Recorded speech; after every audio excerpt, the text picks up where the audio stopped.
जीत का श्रेय प्रधानमंत्री मोदी जी के अनटायरिंग, बिना थके जो काम करते हैं और जिस विश्वास के साथ उनकी योजनाएं घर घर पहुंचती हैं, उसी का आशीर्वाद है। अभी तक हम नीति बनाते थे और फंड्स भेजते थे वहाँ पे लोकसभा के अंदर, लेकिन अब विधायक बनकर उसको एग्जीक्यूट करने का एक अवसर मिलेगा। समय के हिसाब से पार्टी का पार्लियामेंट्री बोर्ड निर्णय करेगा, प्रधानमंत्री मोदी जी की लीडरशिप में तय होगा। प्रधानमंत्री मोदी जी को, जो हमारे लीडर हैं, हमारे इंस्पिरेशन हैं, भारतीय जनता पार्टी के एक एक कार्यकर्ता को, झोटवाड़ा की जनता को, राजस्थान की जनता को मैं धन्यवाद देता हूं कि अवसर दिया मुझे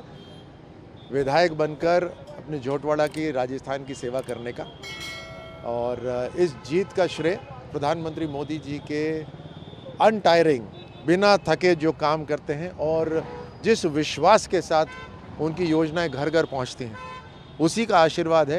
कि भारतीय जनता पार्टी को ऐसा प्रचंड जीत मिल रही है। बड़ी जिम्मेदारी है, क्योंकि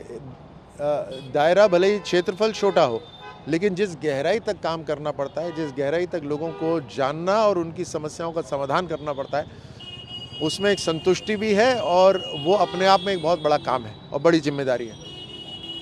प्रधानमंत्री मोदी जी की, मोदी सरकार की जो योजना का पैसा जो अलग अलग राज्यों में जाता है, उसको धरातल तक ईमानदारी से पहुंचाना, समय से पहुंचाना, ये जिम्मेदारी रहेगी। और इसीलिए इसे मैं अपना सौभाग्य मानता हूं कि अभी तक हम नीति बनाते थे और फंड्स भेजते थे वहाँ पे लोकसभा के अंदर, लेकिन अब विधायक बनकर उसको एग्जीक्यूट करने का एक अवसर मिलेगा। ये उत्सुकता तो कई महीनों से चल रही थी। आपके बार बार मीडिया के प्रश्न यही होते थे और इस स्ट्रैटेजी के ऊपर प्रश्न चिन्ह भी उठाए जाते थे, लेकिन आपने देखा कि पार्टी की अपनी स्ट्रैटेजी होती है, हर राज्य में अपना एक तरीका होता है और राजस्थान के अंदर कलेक्टिव लीडरशिप के साथ हमने ये चुनाव लड़ा और अब समय के हिसाब से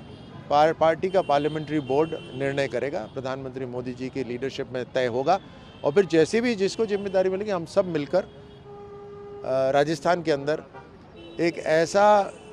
समय लाने की कोशिश करेंगे कि पिछले 5 साल की भरपाई हो और राजस्थान सभी राज्यों, अग्रणी राज्य हैं, उनकी श्रेणी में आके खड़ा हो।